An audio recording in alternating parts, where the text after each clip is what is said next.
Está entrando no ar. Debate 93.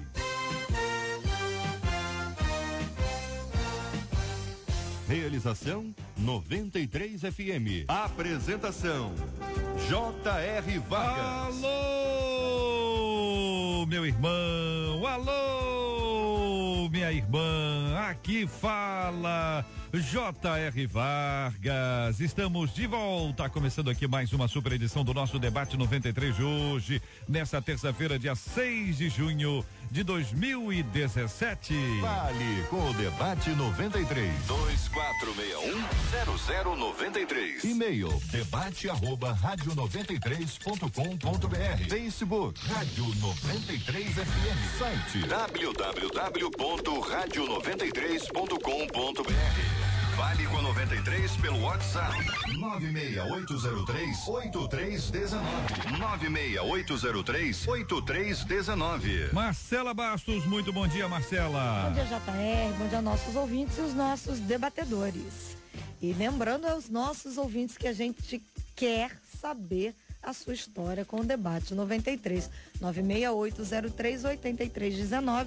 Grava um áudio pra gente. Conta pra gente a sua ligação aqui com o debate. Tem história pra contar? A gente adora saber suas histórias e de alguma maneira ser abençoado também pelo testemunho do debate na sua vida. Marcela Bastos, olha, eu recebi um poema chamado com o título O Juiz, encaminhado pela nossa ouvinte, nossa irmã Maria Del Rio. Teu nome? Nome artístico, hein? Maria Del Rio.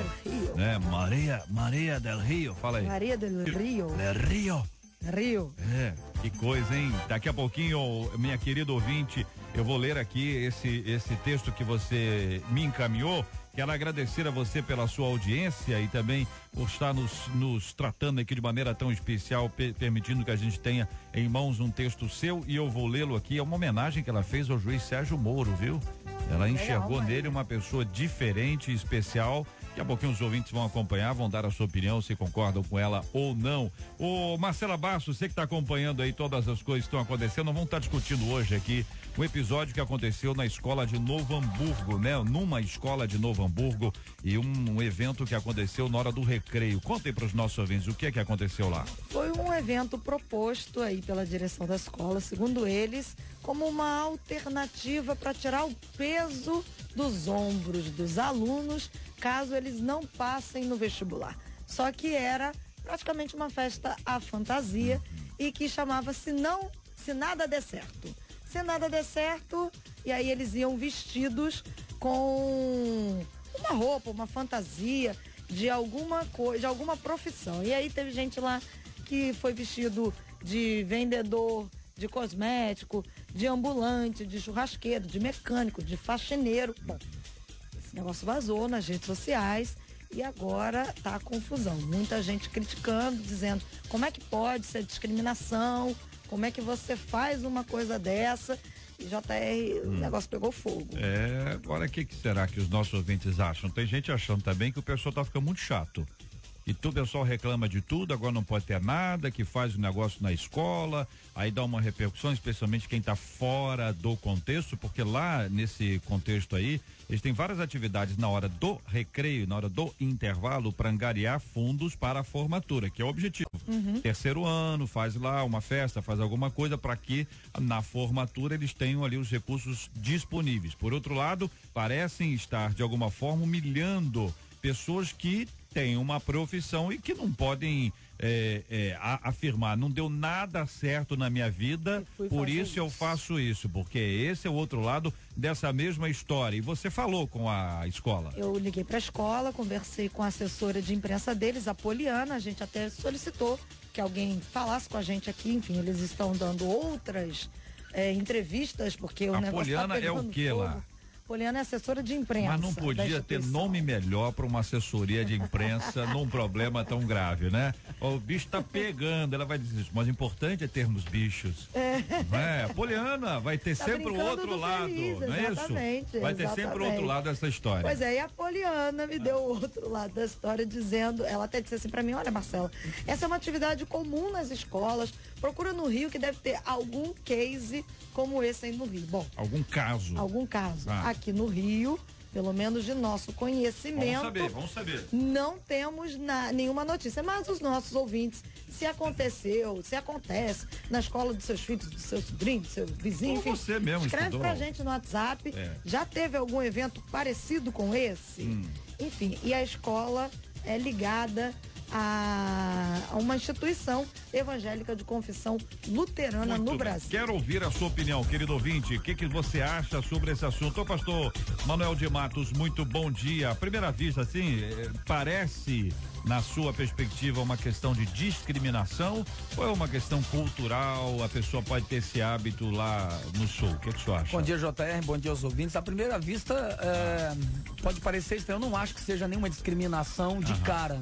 Eu acredito que eles foram infelizes nessa colocação, não foi legal, não pegou bem, mas não acredito que a intenção foi discriminar, mas uma maneira errada de motivar. Acho que foi um caminho errado, essa é a minha opinião. Pastor Tassi Júnior, tem gente que acha que foi para relaxar os alunos, entendeu? Porque tá no ano de vestibular, então assim, para dar uma relaxada nos alunos. Bom dia, JR Vargas.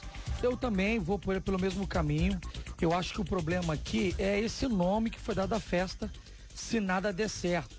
Porque eu acho que esse nome é que vai caracterizar e vai discriminar essas profissões. Eu conheço vários eventos e festas em escola, sim, com brincadeiras, com profissões, mas sem essa pegada discriminatória. Tudo bem, quero ouvir a sua opinião, querido ouvinte, participando conosco aqui do nosso debate 93 de hoje. Qual a sua opinião sobre essa atividade? Ajuda ou atrapalha, hein? Você acha que é discriminação? Você conhece histórias de pessoas que foram discriminadas por causa da profissão que exercem? Quando se trata de trabalho e um futuro melhor, como encontrar o equilíbrio entre a ganância que destrói, segundo Provérbios 1:19, e a preguiça que empobrece, segundo Provérbios 10:4. Quero ouvir a sua opinião e participação no nosso debate 93 de hoje, minha gente.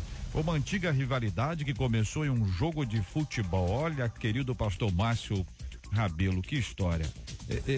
Essas coisas que a gente para pensar e dizer, meu Deus, como é que pode? Aqui em São Cristóvão, o bairro onde a rádio está, o menino estava indo, parece que comemorar o aniversário dele, são essas informações que nós temos, e ele saiu 23 anos, passou ali próximo à casa do rapaz com quem ele tinha uma antiga rixa, saiu então da casa, o pai do menino, o senhor Raul Soares, segundo as informações, estava armado, e o seu filho, armado com arma de fogo, e o seu filho, Lucas Soares, estava armado com um taco de beisebol, ambos armados.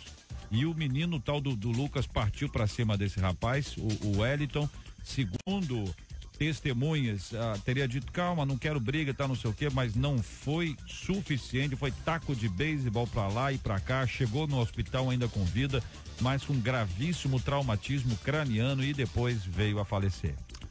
Bom dia, JR, bom dia, debatedores, bom dia, ouvintes, Deus abençoe você nesta manhã. Infelizmente, você vê uma tendência de violência e o agravante é que, além do filho, o pai também estava armado, quer dizer, o pai incitando o filho à violência. Infelizmente, é o quadro que nós estamos vivendo hoje. Querida pastora Cirlei Figueiredo, bom dia, seja bem-vinda à nossa menina da mesa de hoje. É um assunto, violência para nós aqui na cidade do Rio, é um assunto corriqueiro, mas não pode ser uma coisa normal.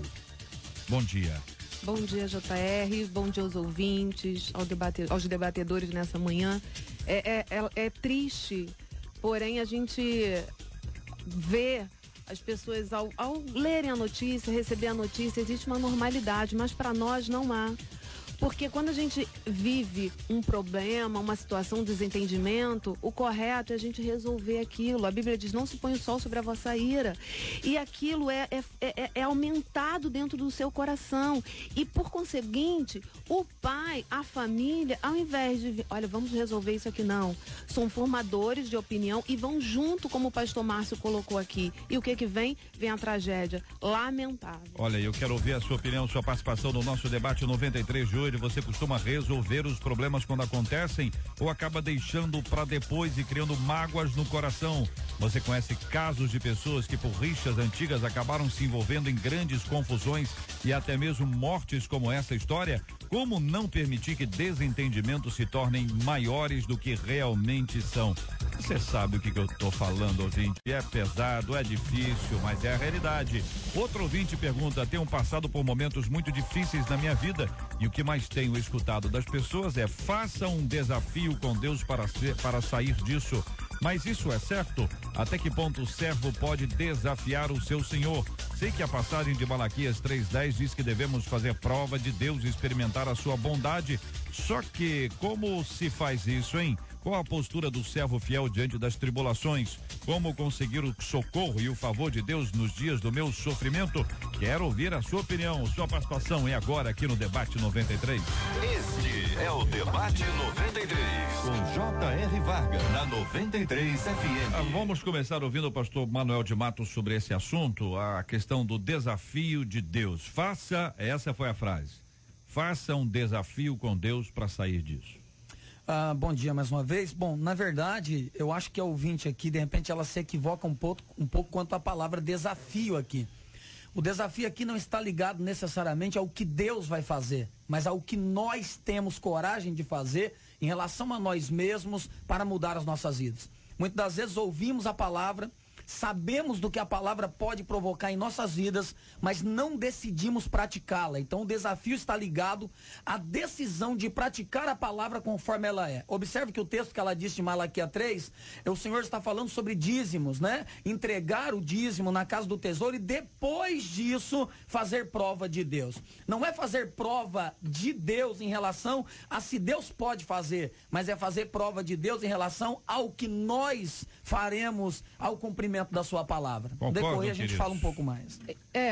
Eu concordo, eu entendo essa palavra aqui como experimentar a Deus, né? O provar a Deus, no sentido de experimentar o Senhor, porque aqui o povo está longe, então o convite é: vem, retorne ao meu estatuto, retorne à minha presença e vocês vão experimentar de mim. Eu vou derramar bênção sobre vocês. Não desafiar quem sou eu, quem é o vaso para dizer: você vai fazer assim. Na verdade, eu não posso viver dessa maneira. Só que muitas das vezes há um ensinamento de que faça um desafio. Essa é uma palavra corriqueira no meio do povo de Deus. E na realidade não é essa vida. O que o Senhor nos chama, JR, é para que venhamos a conhecer ao Senhor. Em Daniel diz assim: o povo que conhece o seu Deus terá resistência, será firme, fará proezas, mas o povo que conhece quem? O seu Deus. O conhecimento de Deus te faz viver a plenitude da bênção dele. Então, eu estou aqui pensando, enquanto os nossos debatedores estão comentando, que de fato é uma proposta muito interessante. A Bíblia, ela nos dá vários parâmetros, vários textos para esse desafio, para essa iniciativa.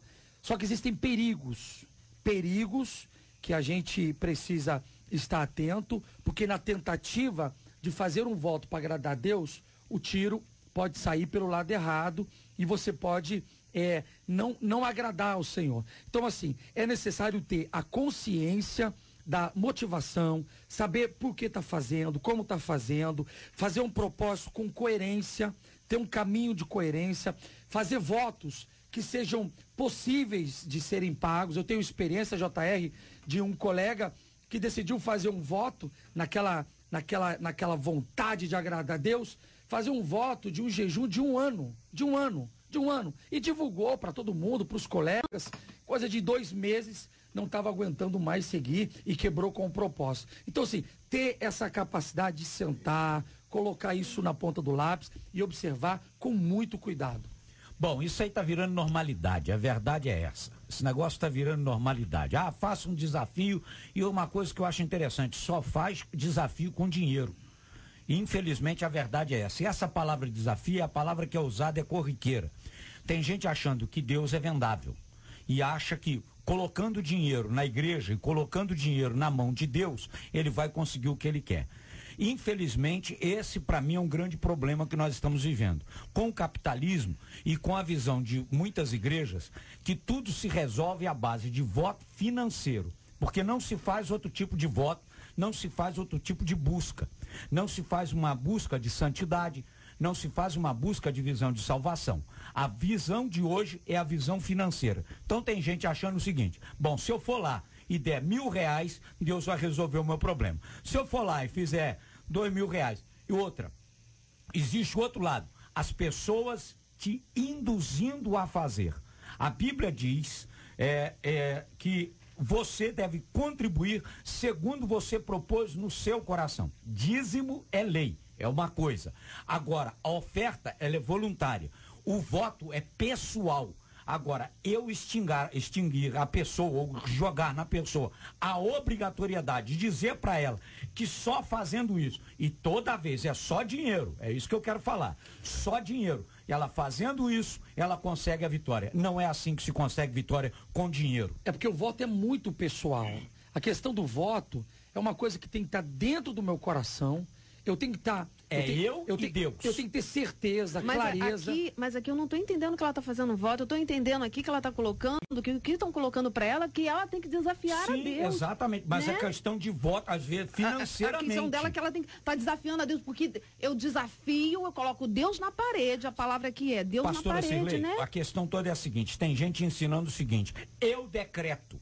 Desde quando eu posso decretar alguma coisa? Pois é. A vontade permissiva de Deus e a vontade absoluta. Não é porque eu fiz um voto e dei tanto lá, vamos dizer assim, que Deus é obrigado a fazer o que eu quero. Até porque a vontade dele é que é soberana, não é a minha. Sim. E outra coisa, mais tarde eu vou dizer assim, ainda, em alguns casos, ainda bem que Deus não me respondeu, porque se ele tivesse me respondido, eu estava frito. Na verdade, como a pastora Cirlei falou, eu não percebo necessariamente ela falando sobre o dinheiro aqui, em específico. Não é sobre o dinheiro, então por isso não partir por esse lado. Nós só temos que tomar cuidado também, porque há dois extremos. Há aquela pessoa que vive à base de desafios porque querem obter algum recurso financeiro, e há também aquelas pessoas capitalistas também, que nunca fazem nada. E nós sabemos que se nós formos falar de oferta, aí muda tudo. Aí o debate vai ter que ir para um outro caminho. Por quê? Porque oferta, existem muitos tipos de ofertas na Bíblia, dentre elas, oferta sacrificial, por exemplo, que é uma oferta que ninguém dá rindo, que ninguém dá alegre. Eu já fiz ofertas sacrificiais, ninguém me pediu. Eu desafiei a mim mesmo, falei: Senhor, quero te dar algo que me custe de fato coisa muito grande. E eu entreguei como oferta. Deus, exatamente, pastor. Mas eu.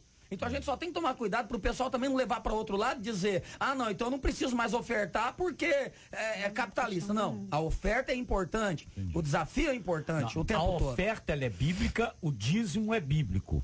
A questão está em como eu estou fazendo isso e qual a minha intenção em fazer. Exato. Porque a questão toda é a motivação. A questão toda é que às vezes até nós como pastores, claro, damos orientações. O meu ministério é pautado na orientação de dízimos e ofertas. Agora, o que estão fazendo com algumas pessoas, e uma grande maioria, sofrendo numa situação como essa, só rapidamente, desculpa, JR, esses dias eu ouvi uma pessoa ligando para a rádio dizendo: olha, eu estou numa outra rádio, graças a Deus, que aqui não faz isso, eu estou ligando porque eu estou com problema familiar e problema financeiro. Aí a pessoa orou pelo problema familiar. O financeiro, ela falou assim: senhora quer qual o número da conta? A mulher falou assim: mas eu estou pedindo pelo meu problema financeiro. Quanto é que a senhora vai semear? Quer dizer, a mulher ficou obrigada a dizer quanto ela ia semear, qual era o número da conta, e ela passando necessidade financeira. Primeiro, meu irmão, antes de tirar, vê se vai ajudar um pouquinho. Para ajudar aqui ao entendimento de todos e o acompanhamento dos nossos ouvintes, né, para a gente não ficar para todos os lados e não chegar a lado algum. Quando diz aqui: tenho passado por momentos muito difíceis na minha vida, o que mais tenho escutado das pessoas é: faça um desafio com Deus para sair disso. Provavelmente as pessoas aqui não se trata somente de pastores, porque a declaração é essa, que senão ela teria dito aqui, o pastor diz que para falar de pastor a pessoa fala à vontade, liderança aqui, quando fala pessoas, ela transmite uma ideia de que às vezes são amigos, são vizinhos, diz: olha, faça um desafio com Deus para sair disso. E geralmente quem fala isso é porque fez o tal do desafio e saiu disso. Então se tornou aqui uma questão assim: funcionou comigo. Pessoal. Tá certo? Que tem uma série de possibilidades. Aí você abre as possibilidades todas aqui em relação a esse assunto. A motivação daquele que fez foi uma coisa boa, coisas boas também acontecem com quem pensa de maneira equivocada, enfim. Ela diz aqui, mas isso é certo? Tá com a dúvida. Tá dizendo o seguinte, vem cá, fazer desafio é correto? E aí a questão financeira, ela se dá quando ela cita o texto de Malaquias 3:10. Então, ao citar o texto de Malaquias, trazei todos os dias a casa do tesouro para que haja mantimento na minha casa e provai-me nisso, diz o Senhor dos Exércitos, se eu não vos abrir as janelas do céu e não derramar sobre vós bênçãos sem medida. O entendimento dela é que tem a ver com dinheiro por causa do texto de Malaquias 3:10, embora o texto de Malaquias 3:10 fale de fidelidade, fala de obediência, fala de amor à casa do Senhor, amor à obra do Senhor e não necessariamente dinheiro, porque afinal de contas nem de dinheiro fala. Porque a moeda aqui é outra, não é a moeda que nós temos aqui, mas ela está falando sobre a fidelidade, que hoje para nós é a entrega do dízimo e oferta, tá certo? Está falando dos recursos que nós estamos investindo na obra de Deus.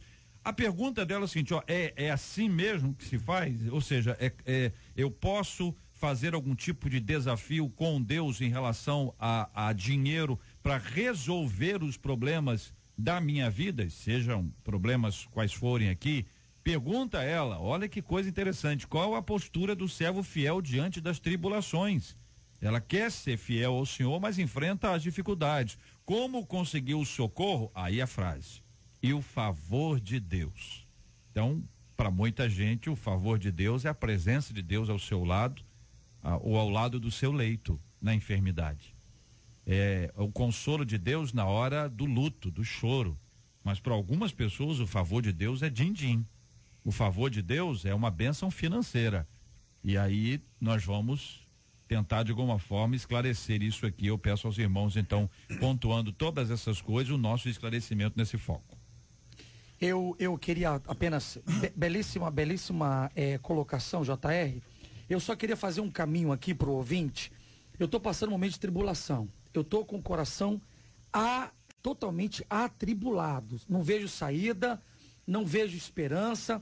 De repente faço um propósito, um desafio. Eu tenho várias experiências como esta. De separar, eu vou separar aqui 7 dias, 15 dias, 21 dias de jejuns. Eu vou estar orando nesses dias. Eu vou fazer um desafio.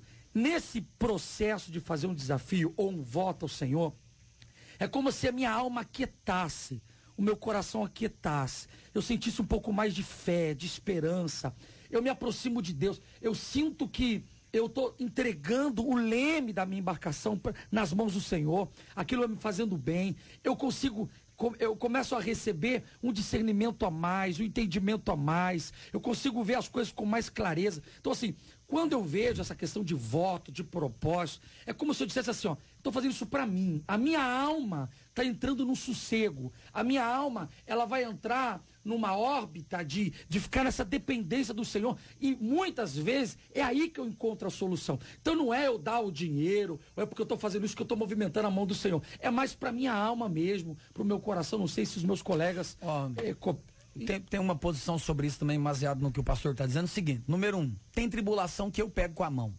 Essa é a primeira coisa que a pessoa tem que entender. Tem problema que eu meti minha mão e eu entrei nele porque eu quis, ponto. Eu não vou entrar nesse detalhe. Número 2, a tribulação que Deus me coloca, porque Deus nos coloca em tribulação, porque Romanos 5, o apóstolo Paulo diz que a tribulação ela tem que produzir. E ela produz o quê? Você vai ler Romanos 5, você vai entender. A tribulação, dentre tantas coisas, produz um peso de glória. O próprio Deus, em Deuteronômio capítulo 8, ele diz que nos provou no deserto, o povo de Israel no deserto, para saber o que estava no coração do povo. Jeremias capítulo 29, Deus manda Jeremias escrever uma carta de punho, uma carta de amor, uma carta poética. E um dos versículos dessa carta é: eu é que sei os pensamentos que tenho sobre vós. Ou seja, querido, se você está vivendo uma tribulação hoje, com todo respeito, você pode desafiar. Você pode dar oferta, você pode dizimar, você pode fazer o que você quiser. E isso é necessário. Dízimo e oferta é bíblico. Nós temos que cumprir. Nós não fazemos isso porque queremos uma troca com Deus. Nós fazemos isso porque queremos ter a nossa vida pautada na palavra de Deus. Logo, quando eu pauto a minha vida na palavra, eu vou obter também as promessas contidas na palavra. Porque a palavra é baseada em promessas e condições. Toda promessa tem condição. A única promessa que é de graça para quem quer é aceitar Jesus e ir para o céu. Fora isso, tudo tem uma condição exata, tudo tem um preço. Aliás, o escritor aos Provérbios diz que há um tempo, Eclesiastes diz que há um tempo determinado para todo o propósito debaixo do céu. Ponto final. Então, assim, eu amo esse texto de 2 Crônicas 32, que diz que depois dos atos de fidelidade de Ezequias, Isso aí. Judá, Jerusalém, é invadida por Senaqueribe. Depois dos atos de fidelidade, muitas das vezes, no momento de mais fidelidade da nossa vida, vem tribulações. Por quê? Porque em Tiago diz assim, ó: pois vocês sabem que a prova da sua fé produz perseverança, e a perseverança deve ter ação completa, a fim de que vocês sejam maduros e íntegros, sem lhes faltar coisa alguma. A prova, as provações na nossa vida, elas vão produzir benefícios. Ninguém vai dizer, ai, que maravilha, eu quero prova, mas elas vão vir. E como eu vou encarar isso? Eu vou desafiar a Deus porque eu estou sendo provado? Não, eu quero dizer, eu quero ser aprovado, Senhor. Eu quero ter aqui, ó, caráter maduro, íntegro, para que não me falte nada. Deus está nos moldando conforme a vontade dele. Faz parte do plano de Deus eu ser provado. E eu vou entender o conhecimento que eu tenho de Deus, quem é Deus em mim. Eu não consigo, irmãos, propósitos na nossa vida, da nossa intimidade com Deus, claro que temos que fazer sim. Agora, desafiar ao Senhor, colocar Deus na parede, que ele tem, porque eu estou vivendo uma aprovação, não. Se eu entendo a Bíblia dessa maneira, eu entendo esse texto dessa maneira, há benefícios quando eu estou sendo provado em Deus. A maior prova dessas situações está no próprio Jesus. Acabou o jejum, acabou o tempo do monte e veio a tentação, veio a adversidade, veio a luta. E como foi que ele venceu aquele momento de tribulação? Primeiro, ele foi testado naquilo que ele mais precisava. Ele foi tentado naquilo que ele mais precisava. E ele venceu baseado na palavra.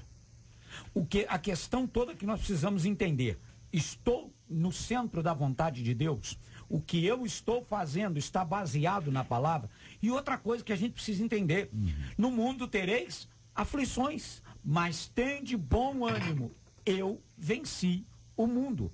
Então o que a gente precisa entender é que a nossa vitória está garantida, mas tudo na vida tem uma etapa, tem tentações, tem provações, e nós vamos vencer pelo conhecimento da palavra. Talvez o que nos falta hoje é o conhecimento da palavra para garantir a nossa vitória. Nós estamos muito superficiais nos nossos conhecimentos bíblicos, e aí nos falta a convicção da palavra para podermos vencer as tentações. E o favor de Deus, ele vem na minha vida debaixo de promessa que Deus fez para minha vida, e ela há de se cumprir. Muito bem, então acho que nós temos aqui um consenso de que a Bíblia diz que Jesus disse: no mundo tereis aflições. A Bíblia diz que o mundo jaz no maligno. A Bíblia diz que em Cristo nós somos mais do que vencedores. Mais do que vencedores em Cristo. O que é que significa ser mais vencedor em Cristo? Que tipo de vitória teve Cristo? Olha para Cristo como ser humano. Pensa na trajetória dele. Pensa agora na trajetória sobrenatural, a espiritual. Os focos muitas vezes são diferentes e nós precisamos entender o que a Bíblia diz. Nós queremos e devemos lutar para crescer, e Deus tem abençoado porque Deus coloca pessoas. Na conversão de Saulo, Jesus estava falando ali com Ananias, disse para ele assim: eu vou levar Saulo na presença dos reis. Foi ele escolhido por Deus para pregar o evangelho aos reis, como a Bíblia conta as histórias dos reis do Antigo Testamento, que serviram e outros que não serviram ao Senhor, tiveram a oportunidade ali, ou seja, é possível que tenha o crescimento de José, mas tem que passar pela tempestade inteira para chegar lá. Nem sempre as coisas vêm no tempo que a gente gostaria, da forma que a gente gostaria, nem no lugar, né? Porque nós elegemos, né? Eu quero ser o campeão dessa área, mas Deus não tem essa área para você. Deus tem uma outra área para você ser o campeão naquela outra área, desde que você faça isso para a glória dele. Então, um grande ponto que muitas vezes vem é que a pessoa às vezes quer tudo isso, mas não é para a glória de Deus. E você não pode se esquecer que o cristão, ele nasceu cristão para a glória de Deus. Então, se aquilo que você faz não glorifica a Deus, por que é que você faz? E por que você acha que Deus vai te abençoar se você não glorifica a Deus? O final dessas coisas, o propósito dessas coisas todas é que o nome do Senhor seja glorificado. Então, quando tem um juiz, quando tem um gestor, quando tem um empresário, quando tem um atleta, quando tem um funcionário público, quando tem alguém que trabalha em qualquer área, qualquer profissão, ela se destaca, por quê? Porque ela faz bem feito, ela faz para a glória de Deus. Não à toa, existem tantas recomendações para os servos na Bíblia. Dá até a impressão que é para ser submisso ao chefe. Mas é porque o servo aprendeu que ele serve a Deus e faz para a glória de Deus. Que Deus nos ajude a encontrar o caminho correto nas buscas da nossa vida e não achar que a gente engana a Deus, porque nós podemos nos enganar, um engana o outro. Um engana o outro. E nem manipula. Agora a Deus não dá nem para manipular, tampouco para enganar. Estamos juntos no Debate 93. Não sei o que o futuro me espera, mas sei em quem espero, em quem confio e descanso. Não sei o que vai acontecer, mas sei quem sabe que tudo sabe e tudo pode fazer e tudo pode fazer. Larará, larará, e tudo pode fazer. Olha, minha gente, são 11h36 no Rio de Janeiro. Era a hora do recreio. A escola de Novo Hamburgo criou uma atividade para os estudantes do terceiro ano do ensino médio. O nome? Se Nada Der Certo. Como é que era essa atividade? Em uma espécie de festa à fantasia, em que os adolescentes vestiram trajes que, segundo eles mesmos, representariam profissões alternativas, como última saída na vida de alguém em que nada deu certo. Entre as fantasias escolhidas estavam profissões como revendedor de cosmético, atendente de supermercado, ambulante, churrasqueiro, mecânico, faxineiro e até mesmo morador de rua. Com as fotos vindo à tona, tanto os alunos como a instituição evangélica de Novo Hamburgo vêm sendo duramente criticados. Em nota, a escola afirma: em momento algum teve a intenção de discriminar determinadas profissões, até porque muitas delas fazem parte do próprio quadro administrativo e são essenciais para o bom funcionamento da instituição. O objetivo principal dessa atividade foi trabalhar o cenário de não aprovação no vestibular. De forma alguma foi fazer referência ao não dar certo na vida. Qual a sua opinião sobre a atividade proposta pela escola? Ajuda ou atrapalha? É discriminação? Você conhece histórias de pessoas que foram discriminadas por causa da profissão que exercem? Quando se trata de trabalho e um futuro melhor, como encontrar o equilíbrio entre a ganância que destrói, segundo Provérbios 1:19, e a preguiça que empobrece, segundo Provérbios 10, versículo 4. Que pensam os nossos ouvintes e os nossos amados debatedores? Bem, deixa eu contar uma historinha. Um pai encontrou um amigo e o amigo perguntou para ele: e aí, como é que tá? Casou? Casei. Quantos filhos? 5 filhos. É mesmo? Que legal. Um é médico, o outro é engenheiro, o outro é advogado, o outro é arquiteto. Teve um que não ia dar para fazer nada, foi ser pastor. Então, às vezes a gente também, a gente como pastor também, tem gente que acha que a gente é pastor porque a gente não deu certo em nada. E não é bem isso. A gente é pastor por um chamado, por uma vocação. Agora, isso a gente precisa ter o cuidado de o seguinte: por que essas profissões foram escolhidas? Elas foram escolhidas aleatoriamente ou elas foram escolhidas com uma intenção?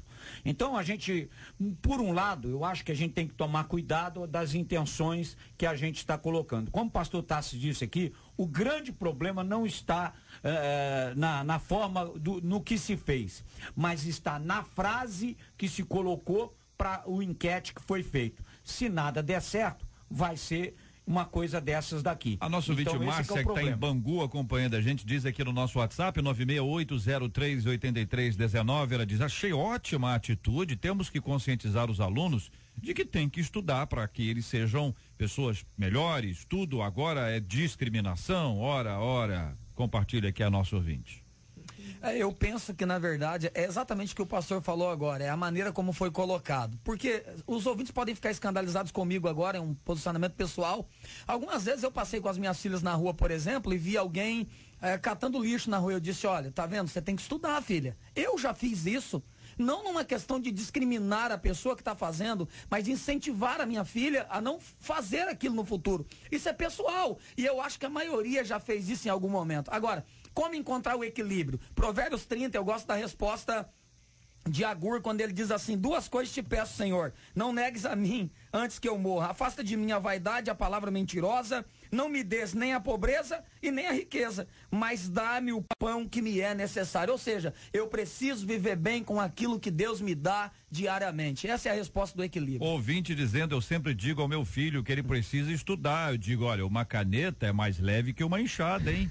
Eu não falo por preconceito não, mas eu pretendo levá-lo a pensar. Compartilha aqui mais uma de nossas ouvintes. É uma pena que no Brasil a gente faz essa categoria, né? A gente separa aqui, essas são as profissões que são as melhores, essas são as piores.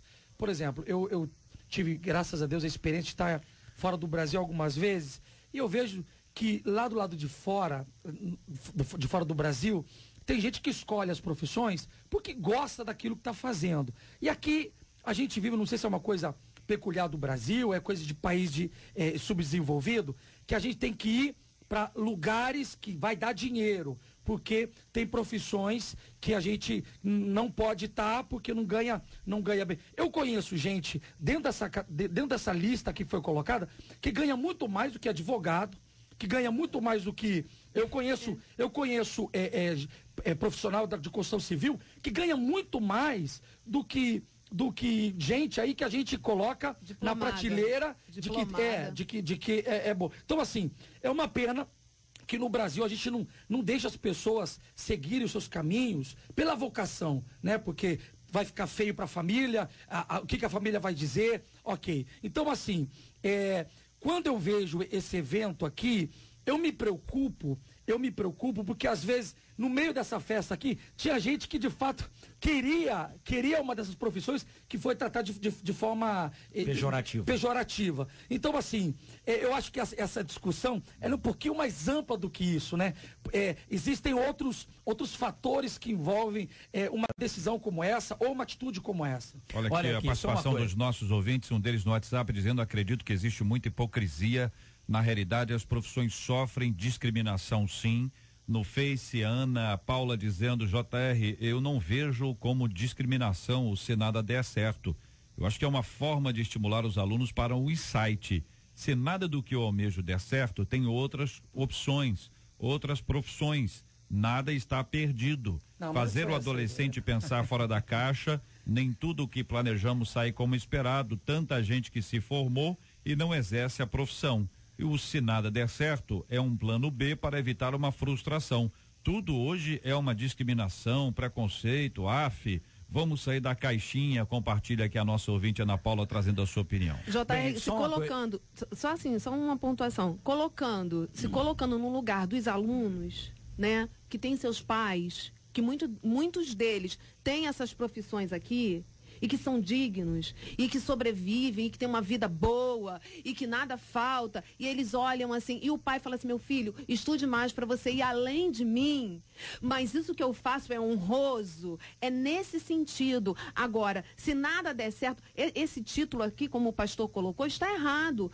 a conscientização de você ir buscar alguma coisa, de você ser alguém, naquilo que você tem como habilidade na sua vida, isso sim precisa ter uma consciência de que você precisa buscar, de que você precisa realizar, de que você precisa ir.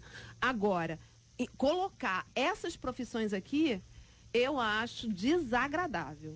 Olha, um ambulante hoje é dono de uma empresa de comunicação.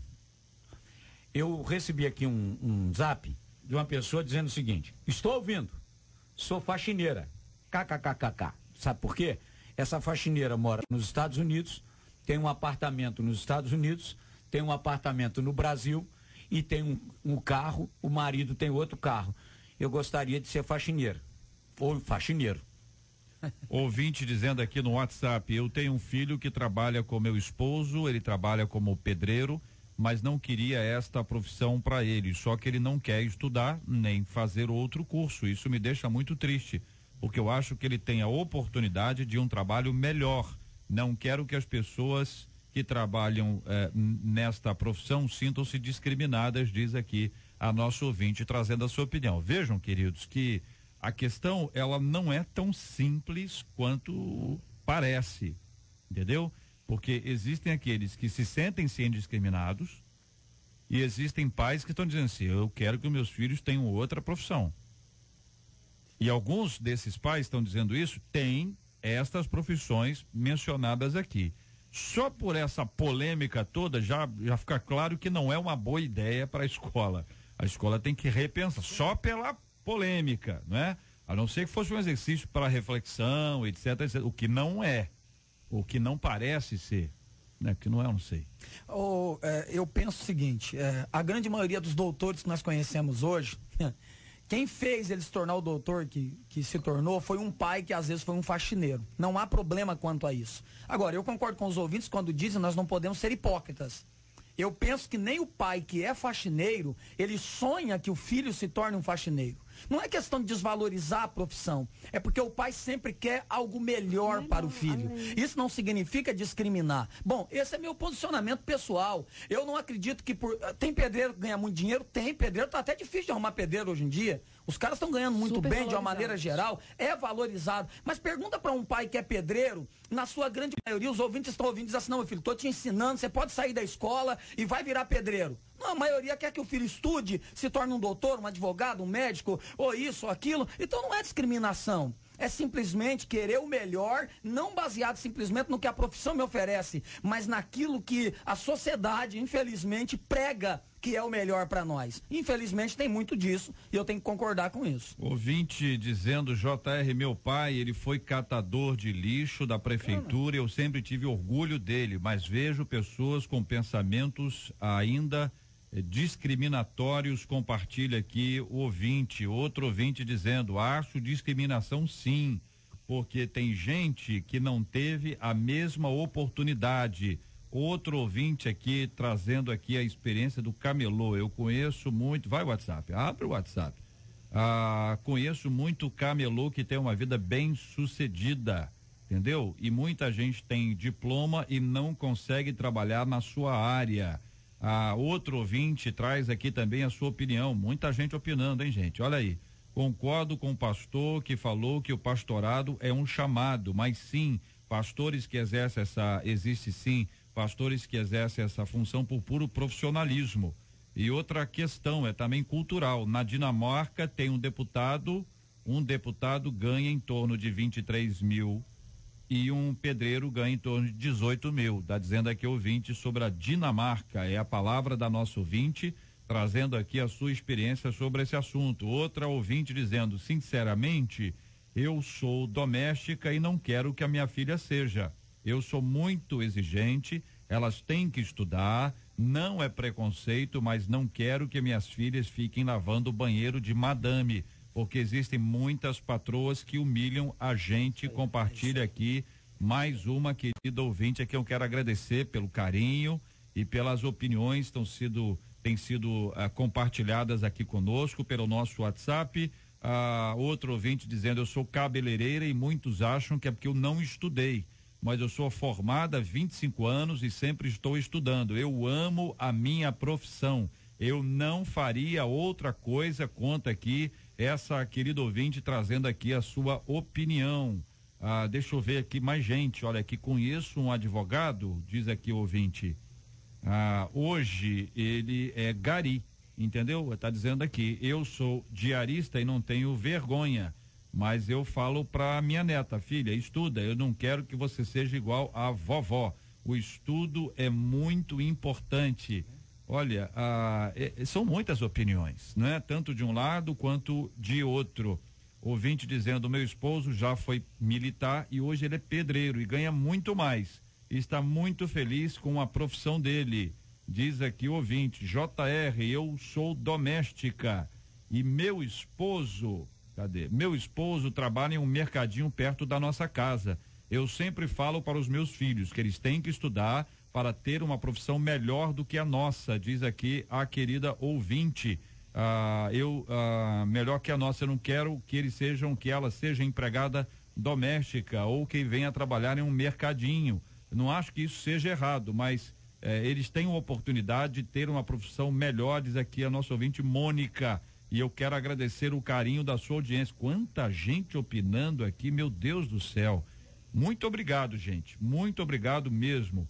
A intenção do projeto, na minha opinião, era incentivar o aluno a se empenhar mais nos estudos. Compartilha aqui, outra ouvinte aqui, dizendo o seguinte, vamos gente, eu não quis estudar mais para poder trabalhar de empregada doméstica, é o que eu gosto de fazer, mas eu falo para minha filha estudar para ela ter uma profissão. Então, opiniões variadas, bem diferentes, não é?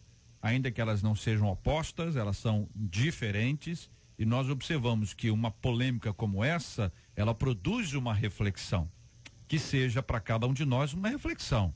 A maneira como você vê profissionais de outras áreas, porque é mais fácil falar profissões, mas não existe profissão sem profissional.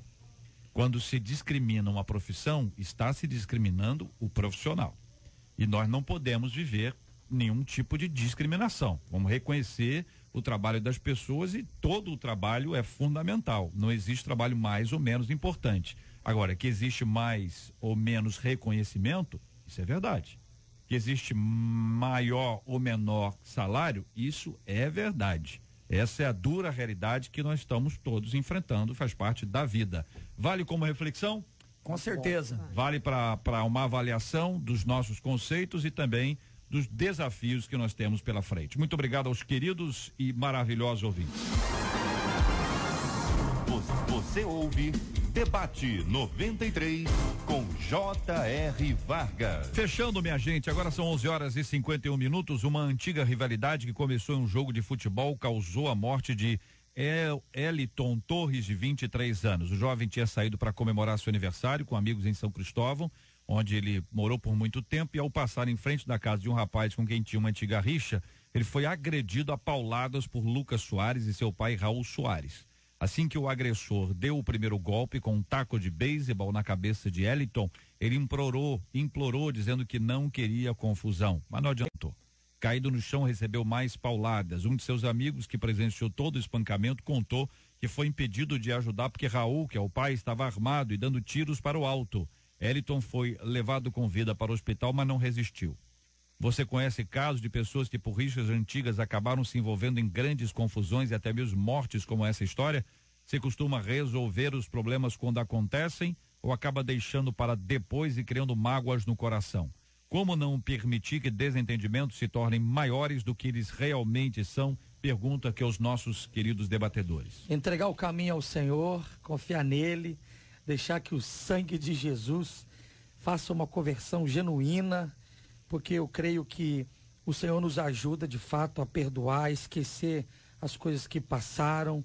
Eu não sei se tem uma outra saída a não ser abrir o coração e deixar que o Espírito Santo trabalhe, porque o mundo que a gente vive é um mundo de guerra, de contenda, de problemas. E eu confesso, JR, eu não sei se os meus colegas vão concordar comigo, mas assim, parece que o senso comum, sabe, apoia a questão da vingança, tem que resolver, homem que é homem resolve, sabe? E a gente acaba estimulando esse tipo de coisa que é muito lamentável. Para mim é uma banalidade, é uma coisa horrível. Dois aspectos. Cuidado com as suas ações, porque você nunca sabe quais serão as reações. A gente às vezes toma uma atitude, uma situação banal, a gente vai sem maldade e a pessoa na sua reação vem com maldade, vem com ódio, vem com raiva, vem com rancor. Então às vezes também tem situações que é melhor evitar. E às vezes um pai, uma mãe dá uma orientação ao filho, o filho quando é mais novo é mais afoito, não dá muito ouvido e isso gera sofrimento. É triste ver um rapaz com algo que não é muito comum no Brasil, um taco de beisebol, fazer isso com um outro rapaz, tirando o sonho do rapaz, tirando a paz da família, tirando a paz daqueles que gostavam desse rapaz e tirando a paz deles mesmos. Porque eu creio que haverá um peso na consciência deste mal que eles fizeram para eles, para uma família, para a sociedade. Nós precisamos buscar um espírito de paz, um espírito de mansidão e um espírito de brincadeira também, levar a coisa menos a grosso modo, né? Aqui no Rio de Janeiro a gente tem muito essa coisa de brincar, porque um é flamenguista, o outro é tricolor, o outro é vascaíno, o outro botafoguense. A gente tem aquela brincadeira, mas nunca levar isso para uma rivalidade que leve à morte. É apenas um esporte. E outra coisa, a gente não ganha nada, a gente só faz uma torcida, somos apenas amigos que têm ideias diferentes. Então, infelizmente, é a realidade que nós estamos vivendo. A pastora disse no princípio sobre essa questão da gente tomar o cuidado para essas coisas, não é? Porque acaba a gente sofrendo, pessoas sofrendo, e nós precisamos buscar a paz, precisamos buscar um ambiente mais amigável, principalmente porque estamos vivendo um momento crítico de violência em todo o país e nós precisamos trazer a paz e orar pela paz e viver em paz. JR, eu quero ler um texto de Provérbios 3 e ele diz assim: meu filho, guarde consigo a sensatez e o equilíbrio, nunca os perca de vista, trarão vida a você e serão um enfeite para o seu pescoço. Então você seguirá o seu caminho em segurança e não tropeçará. Quando se deitar, não terá medo e o seu sono será tranquilo. Não terá medo da calamidade repentina, nem da ruína que atinge os ímpios, pois o Senhor será a sua segurança e o impedirá de cair em armadilhas. Que a nossa vida seja pautada assim, na sensatez e no equilíbrio. Que o nosso coração, que a gente sempre sonde o nosso coração, Senhor, eu quero ser um perdoador, eu quero ser um liberador do perdão, eu não quero carregar dentro de si, porque a gente se fere, irmãos. A gente se fere, a nossa tendência é querer guardar. A nossa tendência é querer ficar com isso dentro da gente. Aqui, né, a violência, como a gente já colocou, e a família destruída, tanto de um lado quanto de outro. Né? Mas na nossa vida em Deus, o que a gente faz? Não vamos guardar, vamos ter a sensatez, vamos ter o equilíbrio, vamos ter no Senhor essa segurança. Né? É triste, né? Essa situação do rapaz é lamentável, mas se cumpriu na vida dele, infelizmente, o que diz em Hebreus 12:15. Que o problema não está você ficar magoado. Todo mundo fica magoado em algum momento. O problema é quando isso cria-se uma raiz, né? E Hebreus 12:15 diz: vigiai para que ninguém se exclua da graça de Deus. Que nenhuma raiz de mágoa venenosa brote e vos cause confusão, contaminando a muitos. Observe que a raiz de amargura no coração desse rapaz, do que cometeu o homicídio, criou-se uma raiz, já não é mais uma mágoa comum, tanto é que passou o tempo e ele foi lá e ainda fez o que fez. E então, não foi benevolente. Cuidado, porque a raiz de amargura pode se tornar uma desgraça nas nossas vidas. A história está sendo investigada pela polícia, mas é muito estranho que ao passar pela casa, este rapaz seja agredido. Parece uma coisa que estava ali, havia uma expectativa, a não sei que a pessoa ande, fique na porta de casa com um taco de beisebol e outro com um revólver.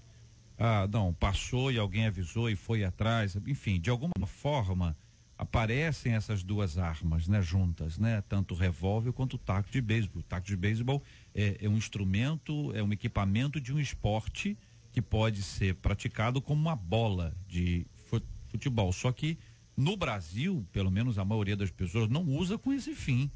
Eu, pelo menos, nunca vi, aqui no Rio, nunca vi um campo de beisebol, o pessoal jogando beisebol, brincando de beisebol, mas taco de beisebol tem para vender em várias lojas. E as pessoas utilizam, quantas pessoas levam isso no carro? Quantas histórias nós já ouvimos de pessoas que pegaram, não tinham isso no carro e usaram. Numa hora de nervosismo, a pessoa faz uma doideira. Eu imagino que o pai diga assim, não, o fulano humilhou meu filho, então vamos lutar contra isso, tal. Mas é uma questão que já envolve uma arma de fogo. É uma coisa tão absurda que você não consegue, não cabe na cabeça, imagina, meu Deus do céu. Mas a gente sabe que uma mente, quando está de alguma forma envolvida com a ira, com a raiva, com a amargura, ela produz esse tipo de reação, gente.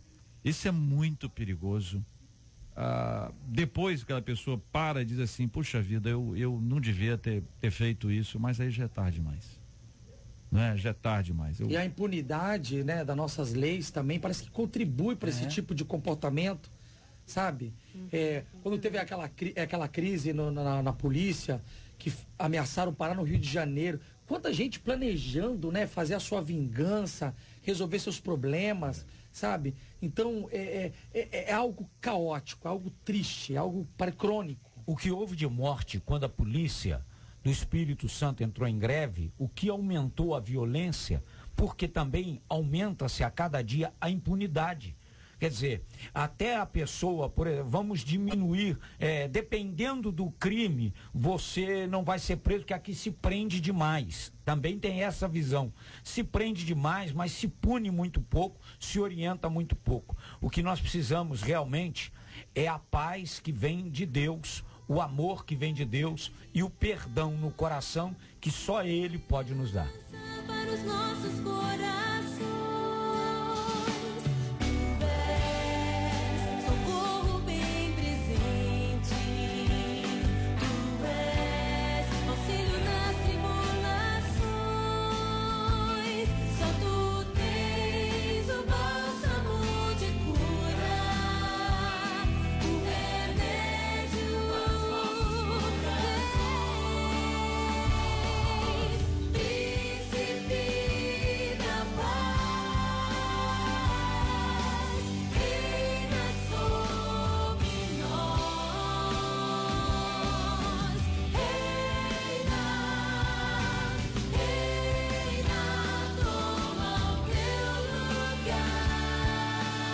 Jesus é o príncipe da paz, ele disse, minha paz vos dou, não vou-la dou como o mundo a dá.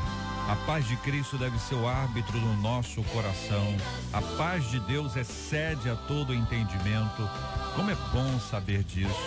E o quanto todos nós precisamos nos dobrar diante dele e pedir, Senhor Jesus, pacifica o meu coração, tira aqui do meu coração essa raiva, tira do meu coração essa ira, me ensina a perdoar, me ajuda, porque eu sou fraco, se depender de mim eu quero é vingança. A gente precisa decidir, e a decisão é muito importante, e a decisão é vamos nos dobrar diante do Senhor. Ele é quem pacifica a nossa relação com Deus, pacifica o nosso coração e nos ajuda a vivermos como pacificadores nesse mundo em guerra, minha gente.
Tá chegando o nosso querido Cid Gonçalves para uma tarde maravilhosa na presença do senhor. Você vai realmente ser muito abençoado hoje à tarde aqui na 93 FM, né, Marcela? JR, a Joseli escreveu pra gente, a gente gosta de ouvir história e de contar história, e ela disse: a minha história com a rádio é que eu voltei a estudar ouvindo o debate. Obrigada por despertar em mim um sonho. Joseli, um beijo, Deus te abençoe. Como é bom a gente poder ter o nosso coração acalentado aí pela sua história e saber que a gente tá aqui e vale a pena.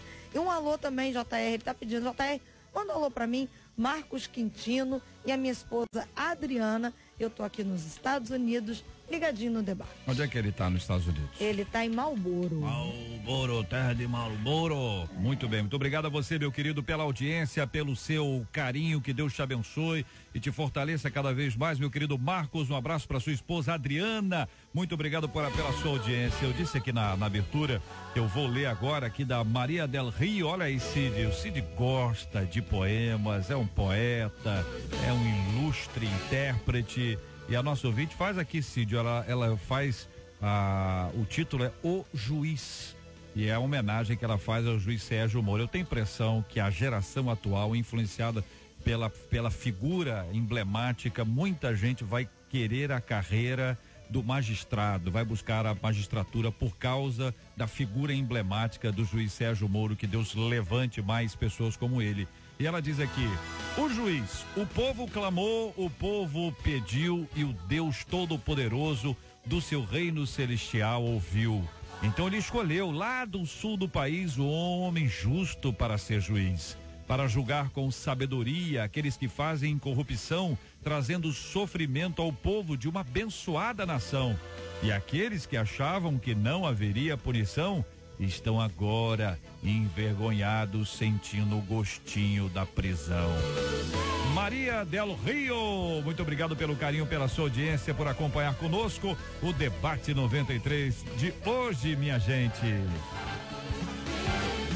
Obrigado a você acompanhando a gente aqui no nosso Debate 93. Voltamos, se Deus quiser, amanhã, com a graça do Senhor, a partir das 11 horas da manhã, para mais uma super edição do nosso Debate 93. Vamos orar juntos? Ô, querido pastor Manuel de Matos, ore conosco. Vamos apresentar os temas diante de Deus em oração, orando sempre pela cura dos enfermos, consola os corações enlutados, a família desse rapaz, desse Eliton, né? Coração enlutado, tantos outros pastores, ouvintes dizendo aqui, pastores que foram chamados à presença de Deus, e o povo precisa do consolo. O que nós falamos sobre as profissões, tanta gente trabalhando agora de maneira digna, de maneira honrada, independentemente do salário ou da profissão. Que Deus dê sabedoria, que Deus dê paz, que Deus dê fortalecimento, guarde e continue a honrar esses nossos ouvintes. Que Deus abençoe de maneira muito especial aqueles que estão buscando a direção de Deus para suas vidas, até mesmo com desafio. Que Deus dê sabedoria e equilíbrio segundo a palavra do Senhor. Pai, nós te damos graças nesta manhã, início de tarde, por tudo que o Senhor fez nessa manhã, nesse lugar. Glorificado seja o teu nome. Nos ajuda, Senhor, a encontrarmos o ponto de equilíbrio necessário entre nós e a tua vontade. Nos ajuda, Senhor, a não espiritualizarmos aquilo que não é espiritual. Nos ajuda, Senhor, a fazermos a tua vontade e entendermos o teu propósito para as nossas vidas. Cobre a vida dos ouvintes com o teu sangue. Senhor, acalma o coração daqueles que estão enlutados agora, chorando pela perda de um ente querido. Guarda, Senhor, a cada ouvinte agora, aqueles que sonham por uma profissão melhor, mas aqueles que também estão felizes naquilo que estão fazendo. O importante, Senhor, é que estejamos em paz contigo e conosco e com as pessoas ao nosso redor. Nos ajude a vivermos melhor, mas sempre de acordo com a tua vontade. Abençoa esta rádio, abençoa cada ouvinte, cada pastor aqui, debatedor, em nome de Jesus. Amém. Que Deus te abençoe. Você acabou de ouvir Debate 93.